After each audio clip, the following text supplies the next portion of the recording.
If you could give one big piece of advice about success, failure, and learning, what do you think that piece of advice would be? You don't learn from success, you learn from failures. If you fail and you learned your lesson from failing, that is much more important in life. Not say that failure is bad, I would simply say failure is good because it helps you to climb the ladder much better and to build a strong basis in yourself on what you want to achieve and how you can achieve it. Hello everyone, I'm Alexander and welcome to a live edition of Trailheads and Titans, coming to you from Resourcing Tomorrow here in London, UK. Thank you so much for joining me, Rolf Kuby. Thank you so much for being here and for joining us live. Could you please introduce yourself and share briefly about what you do? Yes, Alexander, my pleasure to be here. Thank you for inviting me. I'm Rolf Kuby, representing the European voice of the mining industry. So it's called Euromines, and we have 43 members throughout the member states in Europe, representing national federations and companies, but also associated members coming from the mining equipment companies. Where are you originally from? I'm German, but I grew up in Brussels, and that's why I also call myself a Euro baby, because I grew up where European policies are designed and made. It's a fascinating work that I'm doing, shaping the European environment for the mining industry now, but before also for different other industries. Thank you so much. What did you study? I'm an economist, so I learned how markets, how economies develop. I think it's fascinating. It was really good studies. It helps me a lot on my daily work, so I can assess what is happening in markets. I can see how policy framework conditions influence companies' decisions and possibilities to grow. So it's really, I can only recommend to do economics, politics. It's a good studies to have a good starting point in life. I had some questions about gold. So I was at the Northern Miner Symposium where Rick Rule and Rob McEwen were speaking about gold. So what is your opinion on it, on how it's going to change and how it's going to get influence and how it is going to influence the world? Because right now it's at $4,000, I think. So some of the people I interviewed were mentioning how when gold is really high, it's because the world is unstable. So how do you think it's going to change? Yeah, there is a part of people are going into gold to have a secure harbor for their assets and investments. Gold has always been a commodity to put your money in and to get out of fluctuations, developments in stock exchange markets.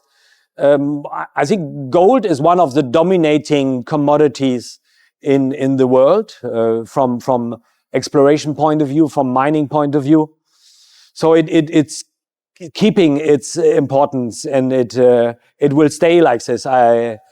Maybe we also need to understand that for the transformation of society to a decarbonized society, we'll need lithium, cobalt, copper, and other important raw materials. All of those are indispensable for the transformation of society from a fossil fuel society to a decarbonized infrastructure society, windmills, renewables, EVs, batteries. All of those technology entail lots of critical raw materials. So we need to do much, much more on that side also to be able to meet the needs of the future society. For someone around my age that has never really done much investing and has never tried it really, is there something that you would recommend that someone should invest in right now? Or? Oh, that's a really difficult one. You know, I'm a very bad investor myself on my own assets. I think it's good to have your own house where you live, so you have your roof above your head. So that's always something, and that's maybe also because I'm a German. We like to have our own house, and but investing, I think it's invest in the future, invest in companies that will lead the way to a clean, transformed society. So renewables, but also mining, and also defense, because we need to be resilient also on the capacity to defend ourselves. So there are many opportunities to invest your money. It should always have a value added to society. So I think it's very important to invest in things, in assets that give return on investment, because that's why you should have a return on investment on the money that you invest, but also that generates value added to society. How do you think that artificial intelligence is going to influence the future in mining?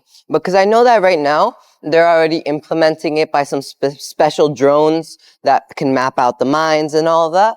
But how do you think in the future it's going to be implemented more into mining? Technology is at the forefront of mining. So mining is high-end technology. So artificial intelligence is having its impact at every stage of the mining operation, be it the data point collection, be it the machinery, be it the control of machinery.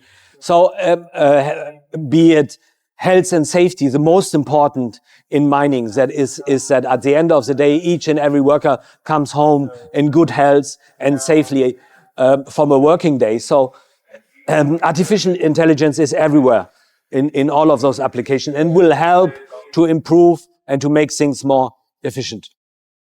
Thank you so much. Yeah, like you were mentioning, safety is the most important thing, right? But also, I had another question. If mining isn't usually the first career that comes to mind of most young people, as it usually doesn't have a very good rep, right?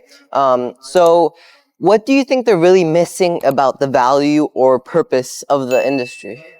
I think young people are very clever, and they do understand the need for raw materials, and they do understand the need for mining. Now, the mining sector itself has not been communicating and been very proactive in proposing jobs in a broader sense. That's why my idea is, for example, to go to one of the major gaming fairs in the world, which is in Cologne. And I would love to see that the mining industry is presenting themselves there in a very with an actual image of the mining sector. And that would allow us then also to get a better connectivity to young people.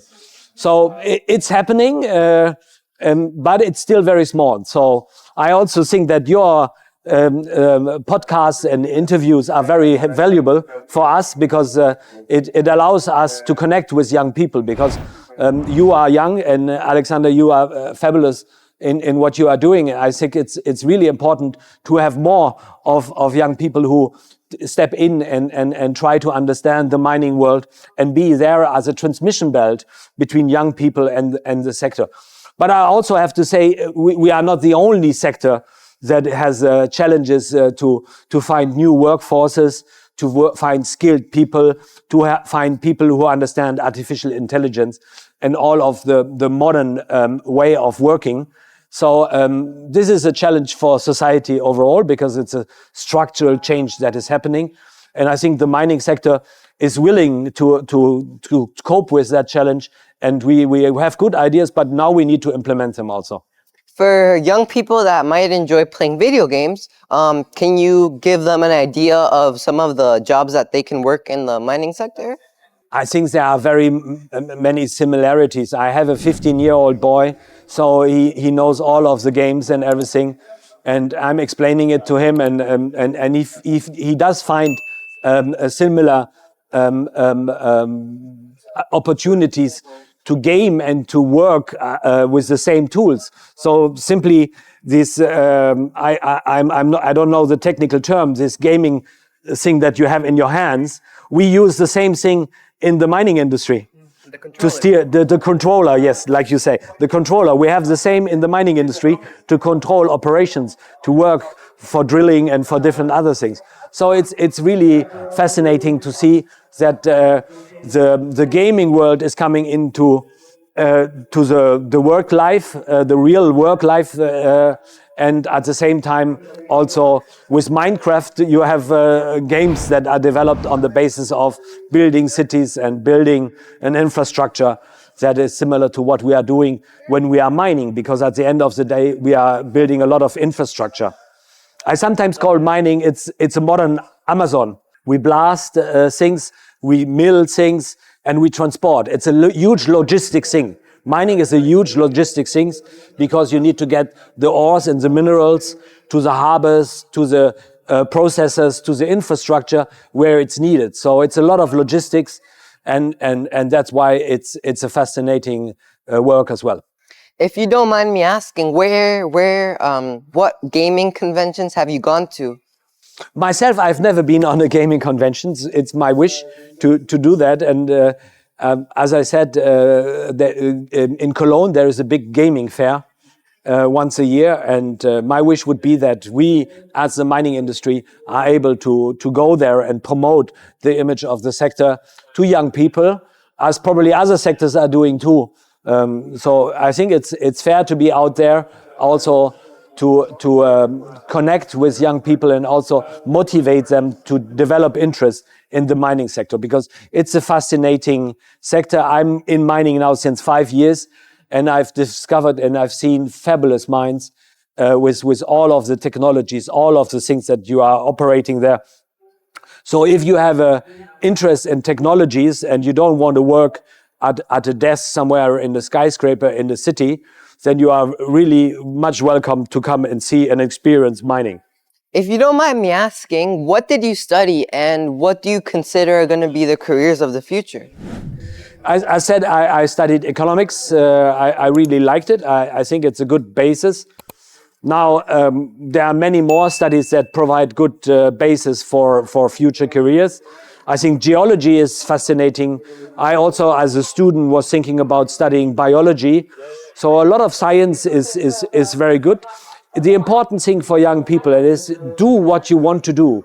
Do where you feel that you are able to spend a lot of time and to develop the passion. Because at the end of the day, it needs to be fun. You need to be able to develop your motivation to spend the time, the energy, and the passion towards the studies that you are doing, and afterwards the profession. Because you will spend a lot of time working, more time working than your leisure time. So it's very important that you do what you like. Many young people today are really unsure about what they want to study or how to really start their career. So looking back, if you could tell your younger self about finding purpose and direction, what would you say? It's again this. I think the meaning of life is a lot about the motivation, the passion, the interest that you have. If you like sports and you're a tennis player, then you want to spend your time on the court. If that's your passion. I do play tennis, but I've never developed the passion for tennis to become a tennis professional.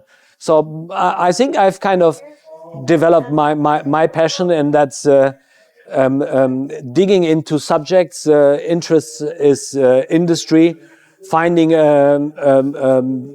developing your own skills, being able to communicate like we are doing here today, exchange about important things for society, important things for young people. So if you find that as a good help, then go and find people that you can exchange with. You know, as a young people, you look to your parents, you look to your teachers, you look to your classmates. So there's a certain environment that will allow you to develop your ideas and your passion for a future career. Leadership today requires a lot of resilience and grit. So what do you think are some habits or mindsets that have helped you stay grounded when you have faced pressure, complexity, or major decisions? It's always good to have a team, have people that you can relay with and that you can ask questions. Always be open and transparent on what you do and what you want to achieve.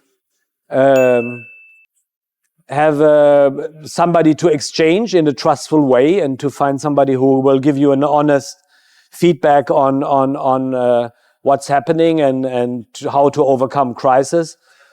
and have an environment where you find support. Like for you as young people, it would be your parents. For me, it would be, in my structure, it would be my board, my president.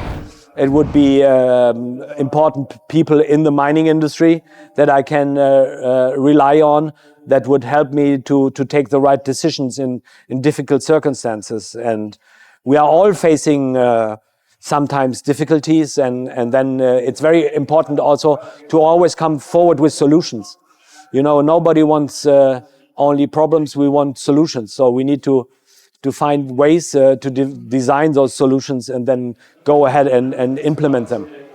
Just before we wrap up, if you could give one big piece of advice to a 14-year-old, someone like me, about success, failure, and learning, and maybe things that failure has taught you that you think that success never could, what do you think that piece of advice would be? I think you don't learn from success, you learn from failures.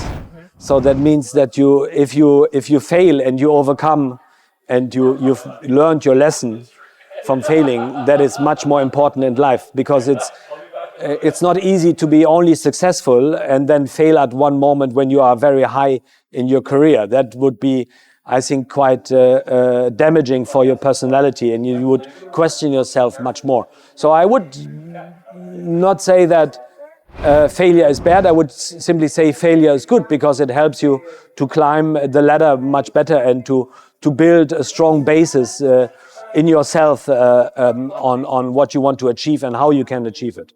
Thank you so much, Rolf Kuby, for joining us live at Resourcing Tomorrow 2025 and for sharing your insights with Trailheads and Titans. If you enjoyed this episode, make sure to follow Trailheads and Titans for more conversations with global leaders who are blazing new trails. Until next time.